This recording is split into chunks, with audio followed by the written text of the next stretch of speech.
ನಮಸ್ಕಾರ. ನೀವು ಎಲ್ಲೇ ಹೋದರೂ ಜನ ನಿಮ್ಮನ್ನ ಕಡೆಗಣಿಸ್ತಿದ್ದಾರಾ? ನಿಮ್ಮ ಮಾತುಗಳಿಗೆ ಬೆಲೆ ಸಿಗುತ್ತಿಲ್ಲವೇ? ನೆನಪಿಡಿ, ಗೌರವ ಎನ್ನುವುದು ಯಾರೂ ನಮಗೆ ದಾನವಾಗಿ ನೀಡುವುದಲ್ಲ, ಅದು ನಾವು ಸಂಪಾದಿಸಬೇಕಾದದ್ದು. ಆಚಾರ್ಯ ಚಾಣಕ್ಯರು ಹೇಳುತ್ತಾರೆ, ಗೌರವವಿಲ್ಲದ ಜಾಗದಲ್ಲಿ ವಾಸ ಮಾಡುವುದು ಮರಣಕ್ಕೆ ಸಮಾನ. ವ್ಯಕ್ತಿತ್ವದಲ್ಲಿ ಅಂತಹ ಕಾಂತಿಯನ್ನ ಬೆಳೆಸಿಕೊಳ್ಳುವುದು ಹೇಗೆ?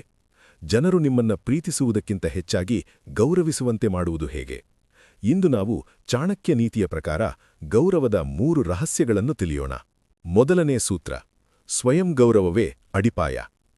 ಚಾಣಕ್ಯರು ಹೇಳುತ್ತಾರೆ, ಯಾರು ತನ್ನನ್ನು ತಾನು ಗೌರವಿಸಿಕೊಳ್ಳುವುದಿಲ್ಲವೋ ಅವರನ್ನು ಜಗತ್ತು ಎಂದಿಗೂ ಗೌರವಿಸುವುದಿಲ್ಲ. ನಿಮ್ಮ ಮೌಲ್ಯಗಳನ್ನು ನೀವೇ ಬಿಟ್ಟುಕೊಡಬೇಡಿ.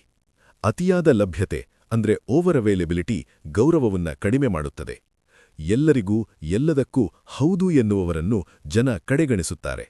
ಕೆಲವು ಕಡೆ ಇಲ್ಲ ಎಂದು ಹೇಳುವುದನ್ನ ಕಲಿಯಿರಿ. ನಿಮ್ಮ ವ್ಯಕ್ತಿತ್ವದಲ್ಲಿ ಒಂದು ತೂಕವಿರಲಿ. ನೀವು ನಿಮ್ಮನ್ನ ಎಷ್ಟು ಗೌರವಿಸುತ್ತೀರೋ ಜಗತ್ತು ಕೂಡ ನಿಮ್ಮನ್ನು ಅಷ್ಟೇ ಎತ್ತರದಲ್ಲಿರಿಸುತ್ತದೆ.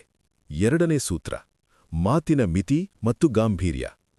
ಚಾಣಕ್ಯನ ಪ್ರಕಾರ ಅತಿಯಾಗಿ ಮಾತನಾಡುವವನು ತನ್ನ ರಹಸ್ಯಗಳನ್ನು ಮತ್ತು ಜಾಣ್ಮೆಯನ್ನ ಕಳೆದುಕೊಳ್ಳುತ್ತಾನೆ.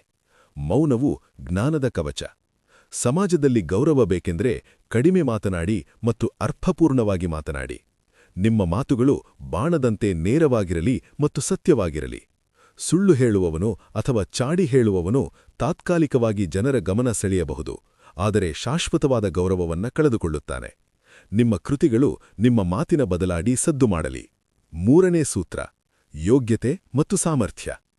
ಚಾಣಕ್ಯರು ಒಂದು ಕಟು ಸತ್ಯವನ್ನ ಹೇಳುತ್ತಾರೆ: ಗುಣವಿಲ್ಲದವನಿಗೆ ರೂಪವಿದ್ದರೂ ಬೆಲೆಯಿಲ್ಲ, ಸಾಮರ್ಥ್ಯವಿಲ್ಲದವನಿಗೆ ಅಧಿಕಾರವಿದ್ದರೂ ಗೌರವವಿಲ್ಲ.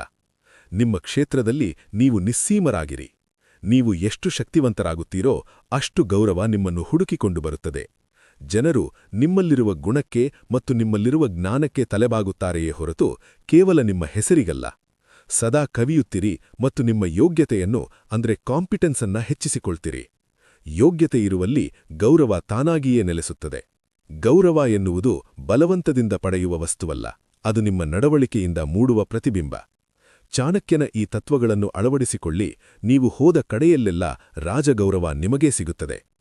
ನಿಮ್ಮ ಪ್ರಕಾರ ಒಬ್ಬ ವ್ಯಕ್ತಿಗೆ ಗೌರವ ಸಿಗಬೇಕೆಂದರೆ ಅವನಲ್ಲಿರಬೇಕಾದ ಅತಿ ಮುಖ್ಯ ಗುಣ ಯಾವುದು? ಕಮೆಂಟ್ ಮಾಡಿ ತಿಳಿಸಿ. ಈ ವಿಡಿಯೋದಿಂದ ನೀವು ಏನನ್ನಾದರೂ ಹೊಸದಾಗಿ ಕಲಿತಿದ್ದರೆ ಲೈಕ್ ಮಾಡಿ ಮತ್ತು ನಿಮ್ಮ ಆತ್ಮೀಯರಿಗೆ ಶೇರ್ ಮಾಡಿ. ಸಬ್ಸ್ಕ್ರೈಬ್ ಆಗಲು ಮರೆಯಬೇಡಿ. ಗೌರವಯುತವಾಗಿ ಬಾಳಿ, ಗೆಲುವು ನಿಮ್ಮದಾಗಲಿ.